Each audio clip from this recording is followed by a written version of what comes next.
Bukod sa nalalapit na pagpapakilig sa mga sinihan, another milestone ang na-achieve ni Jeneline Mercado na na-conquer ang takot sa malalakas na pagsabog. Nag-training na kasi sila ng hubby na si Dennis Trillo ng target shooting para sa kanilang upcoming GMA series. May chika si Lars Santiago.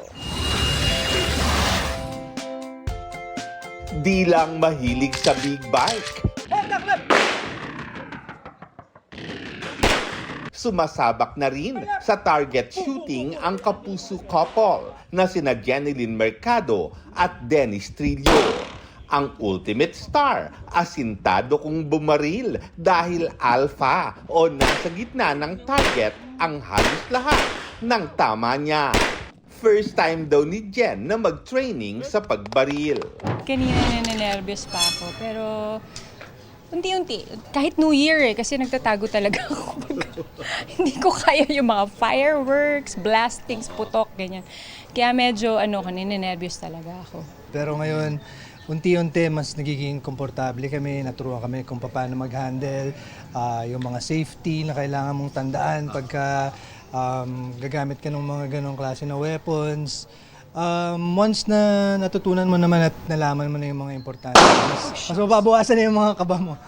Kasama ni na Dennis at Jen sa training ang kanilang co-stars sa upcoming GMA series na sina Allen Dizon, Joros Gamboa, John Vic de Guzman, Kiel Rodriguez, Seb Pajarillo at James Lucero. Ito kami nag-training for yung tamang posisyon ng barel, kung paano ka pumutok, paano ka tumakbo, paano ka yung tama talaga bilang pulis. Dahil ang mga character namin dito mga pulis kami, so kailangan as much as possible talagang believable dapat to sa mga viewers natin. More on movements, yung kumbaga tactical movements na kung ano yung ginagawa nung pulis sa mismong enkwentro.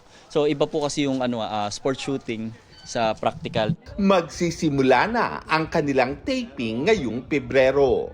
Siyempre excited na ako kasi